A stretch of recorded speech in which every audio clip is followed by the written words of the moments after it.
আসসালামু আলাইকুম, আমি ডক্টর রাকিব ভুঁইয়া। তো আজকে আমরা একটা গুরুত্বপূর্ণ টপিক নিয়ে আলোচনা করবো, সে হচ্ছে এনএসএডি বা non steroidal anti inflammatory drug, অথবা যেটাকে আমরাকে সচরাচর ব্যথার ট্যাবলেট হিসেবে চিনি, যেমন অ্যাসপিরিন, তারপর হচ্ছে নেপ্রোসিন, ইটোরিক্স, এই ট্যাবলেটগুলো। তো এই ট্যাবলেটগুলো আমরা অহরহই খেয়ে থাকি, বাট কিছু সতর্কতা অবলম্বন করা উচিত যেগুলো আমরা কেউ মানি না। যেমন একটা পেশেন্টের গ্যাস্ট্রিক আলসার আছে, তাকে আমরা কি করতেছি, এনএসএডি দিচ্ছি। ওই ফার্মেসিতে গেলাম, বললাম বাবা আমার ব্যথা, একটা ব্যথা ওষুধ ধরাই দিল। এবং এই ওষুধগুলোর সাথে যে গ্যাস্ট্রিকের ওষুধ খাওয়া লাগে সেটা আমরা জানি না। কারণ কি, আমরা জানি না কেন গ্যাস্ট্রিক ওষুধ খাওয়া লাগবে। বা ইদানিং খুব জনপ্রিয় একটা ডাক হচ্ছে ইটোরিক্স, যেটা অহরহর ফার্মেসিতে গেলেই, ব্যথা নিয়ে গেলেই দিয়ে দিচ্ছে। যেমন আজকে আমার একটা পেশেন্ট আসছে, এমআইয়ের পেশেন্ট, কী খেয়ে আসছে, ইটোরিক্স ট্যাবলেট খেয়ে আসছে ফার্মেসির দোকান থেকে, যেটা খুবই খারাপ। ইটোরিক্স হচ্ছে আমরা কার্ডিওভাস্কুলার রিস্ক বাড়াই দেয়। এই জন্য এমআই পেশেন্টদের, স্ট্রোকের পেশেন্টদেরকে বা যাদের এই রিস্কগুলো আছে তাদের কিন্তু ইটোরিক্স ট্যাবলেটটা খাওয়ানো যাবে না। কেন যাবে না এটা কিন্তু আমরা কখনো জানি না, সেজন্য অহরহ আমরা কী করতেছি, এইগুলো ইউজ করতেছি। তাহলে আজকের ভিডিওতে আমরা মূলত এই জিনিসটাই বোঝার চেষ্টা করব। আমি থিওরিটিক্যালি একটু পরে ব্যাখ্যা করার চেষ্টা করবো, তার আগে আমি একটু সহজ করে বলে দিই। যদি কোনো ব্যথার ওষুধ খান, নাপা ছাড়া, নাপার সাথে গ্যাস্ট্রিক ওষুধ লাগে না, বাট যে কোনো ধরনের ব্যথা ওষুধে কী লাগবে, আমাদের মাস্ট গ্যাস্ট্রিক ওষুধ লাগবে, অর্থাৎ পেন্টোনিক্স ও ট্যাবলেটটা আমাদের কী লাগবে, খাওয়া লাগবে। আবার নাপা যদি আমরা হাই ডোজে খাই, অর্থাৎ 1 গ্রামটা খাই, বা আমরা যে ক্যাফিন, নাপা এক্সট্রা যেটাতে ক্যাফিন থাকে, ওই ক্যাফিনটাও কী করে গ্যাস্ট্রিক মিউকোসা বা গ্যাস্ট্রিক আলসার করে থাকে। এই জন্য কী করে আমরা তার সাথে অবশ্যই খাইতে বলি, গ্যাস্ট্রিক ওষুধ খাইতে বলি। এবং যাদের কার্ডিওভাস্কুলার রিস্ক আছে, অর্থাৎ হার্ট অ্যাটাক বা স্ট্রোকের ঝুঁকি আছে, তাদেরকে ইটোরিক্স ট্যাবলেট আমরা খাইতে দেওয়া যাবে না। তাহলে কেন দেওয়া যাবে না, এগুলো আমরা এখন বিস্তারিত আলোচনা করব। তো চলুন দেখা যাক। তাহলে এখন আমরা দেখব এনএসআইডি বা নন স্টেরয়েড অ্যান্টি ইনফ্লামেটরি ড্রাগ সম্পর্কে, যেগুলো আমরা ব্যথার ওষুধ হিসেবে বা অ্যান্টি ইনফ্লামেটরি হিসেবে খেয়ে থাকি। এই ড্রাগগুলোর কিছু গুরুত্বপূর্ণ তথ্য আমরা জানবো। তো প্রথম আমাদের যে মেমব্রেন ফসফোলিপিড, আমরা জানি আমাদের যে সেল মেমব্রেন থেকে phospholipid bilayer, cell membrane structure কী থাকে, ফসফোলিপিড বাইলেয়ার। এই যে মেমব্রেন ফসফোলিপিড, এই মেমব্রেন ফসফোলিপিড থেকে ফসফোলাইপেজ A2 এনজাইমের মাধ্যমে তৈরি করে অ্যারাকিডোনিক অ্যাসিড। কী তৈরি করে, অ্যারাকিডোনিক অ্যাসিড। এই অ্যারাকিডোনিক অ্যাসিডটা দুইটা পাথওয়ের মাধ্যমে যায়।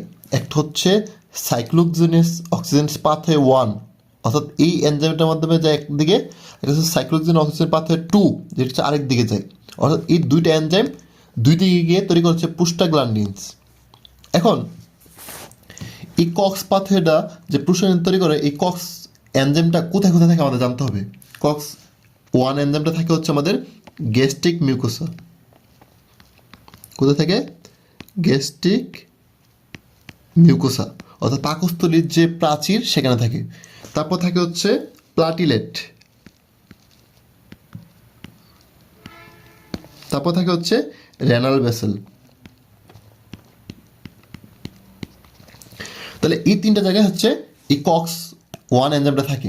থাকাতে কি সুবিধা হয়, এই প্রোস্টাগ্ল্যান্ডিন এই গ্যাস্ট্রিক মিউকোসাতে গিয়ে কক্স 1-এর মাধ্যমে তৈরি হয়, কোথা থেকে, অ্যারাকিডোনিক অ্যাসিড থেকে হয়ে এই প্রোস্টাগ্ল্যান্ডিন কী করে, আমাদের যে গ্যাস্ট্রিক মিউকোসা, এই মিউকোসাটা কী করে, প্রোটেকশন দেয়। অর্থাৎ আমাদের গ্যাস্ট্রিক মিউকোসাতে কোনো আলসার হইতে বাধা দেয়, অর্থাৎ আলসার হইতে দেয় না। এই প্রোস্টাগ্ল্যান্ডিন কী করে, আমাদের প্লাটিলেটে গিয়ে কী করে, সে প্লাটিলেটকে এগ্রিগেট করতে সাহায্য করে। অর্থাৎ আমাদের যখন কোথাও ব্লাড ক্লট হয়ে যায়, সেখানে আমরা জানি প্লাটিলেটগুলো এসে কী করে, এগ্রিগেশন হয়ে আমাদের রক্ত পড়া বন্ধ করে বা রক্তক্ষরণটাকে বন্ধ করে। এবং রেনাল ভেসেলে কী করে, সে কিডনিতে ব্লাড ফ্লোটা মেনটেন করে। এখন যদি কোনো কারণে এই পাথওয়েটা অফ হয়ে যায়, কক্স এনজাইম তৈরি হতে না পারে, তাহলে প্রোস্টাগ্ল্যান্ডিন তৈরি হবে না। প্রোস্টাগ্ল্যান্ডিন তৈরি হতে না পারলে কী করবে, গ্যাস্ট্রিক মিউকোসার প্রোডাকশন থাকবে না, ফলে গ্যাস্ট্রিক আলসার হবে, প্লাটিলেট এগ্রিগেশন হবে না, ফলে আমাদের ব্লাড কোথাও রক্তনালী ছিঁড়ে গেলে ব্লিডিং হবে, এবং যদি রেনালে ব্লাড ফ্লো না যায় তাহলে হচ্ছে আমাদের একে বা আমাদের কিডনিতে ব্লাড ফ্লো কমে গেলে আমাদের বিভিন্ন রকমের সমস্যা তৈরি হবে, অর্থাৎ রেনাল ব্লাড ফ্লো কমে যাবে। এবার হচ্ছে কক্স টু। এই কক্স টুর মধ্যে কী করে, প্রোস্টাগ্ল্যান্ডিন প্লাস প্রোস্টাসাইক্লিন। এখন এই কক্স টুটা কোথা থেকে আমাদের জানতে হবে, এই কক্স টু এনজাইমটা থাকে হচ্ছে আমাদের site of inflammation, site of inflammation, অর্থাৎ যেখানে ইনফ্লামেশন হয় ওইখানে হচ্ছে থাকে হচ্ছে আমাদের কক্স টু এনজাইমটা। তো এখানে কি করে, এখানে হচ্ছে কক্স টু এনজাইমের যেই প্রোস্টাগ্ল্যান্ডিন তৈরি হয়, এই প্রোস্টাগ্ল্যান্ডিন কী করে, এই প্রোস্টাগ্ল্যান্ডিন হচ্ছে গিয়ে আমাদের ইনফ্লামেশনটাকে অফ করে দেয়। অফ করে দিয়ে কী করে, আমাদের যে পেইন এবং ইনফ্লামেশনটা কমাই দিই, অর্থাৎ সে সুস্থ বোধ করে। তাহলে কক্স টু পাথ হয়ে যদি আমরা অফ করে দেই তখন কী হবে, এই প্রোস্টাগ্ল্যান্ডিন হচ্ছে সাইট অফ ইনফ্লামেশন যায়, গিয়ে হচ্ছে পেইন এবং ইনফ্লামেশনটা কমাই দিই। ওকে, নর্মালি কী করে, এই কক্স টুর মাধ্যমে যে প্রোস্টাগ্ল্যান্ডিন তৈরি হয়, এই প্রোস্টাগ্ল্যান্ডিনের কাজ কি, ইনফ্লামেশন করা।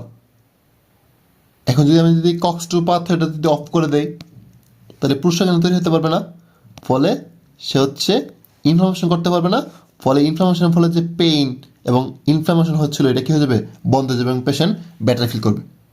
তো এখন দেখো, আমরা যদি কক্স টু পাথ ইনহিবিটর দেই, মানে কক্স টুটা পাথওয়েটা অফ করে দিলাম, বা হচ্ছে দুইটাকে অফ করে দিলাম, যেমন এখানে অফ করে দিলাম বা এখানে অফ করে দিলাম, এনএসএডি দিলাম, নন সিলেক্টিভ এনএসএডি, যেটা হচ্ছে কক্স ওয়ান পাথে এবং কক্স টু পাথে দুইটাকে অফ করে দিই, ফলে কী হবে দেখো, ইনফ্লামেশন অফ হয়ে তার পেইন এবং ইনফ্লামেশন কমে যাবে। বাট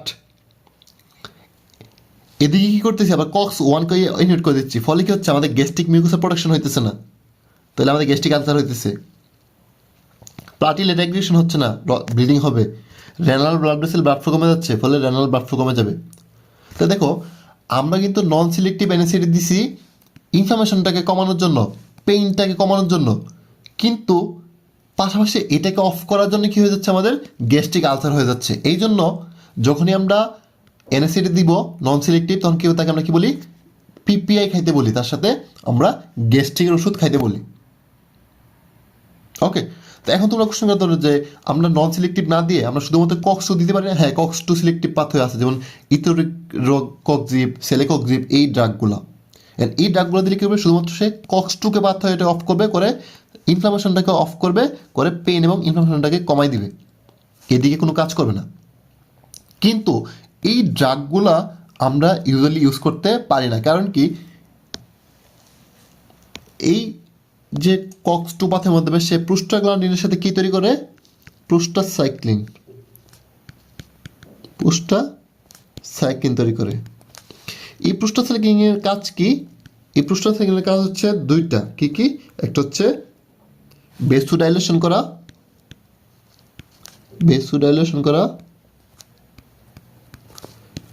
আর হচ্ছে প্লাটিলেট ইনহিবিশন করা, মানে এগ্রিগেশনটাকে ইনহিবিট করা।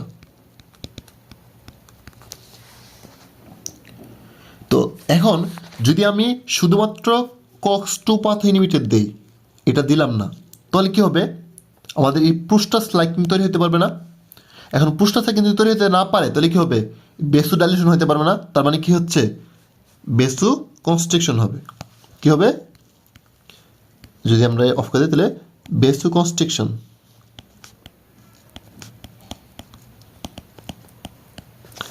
আর কী হবে, প্লাটিলেট এগ্রিগেশন।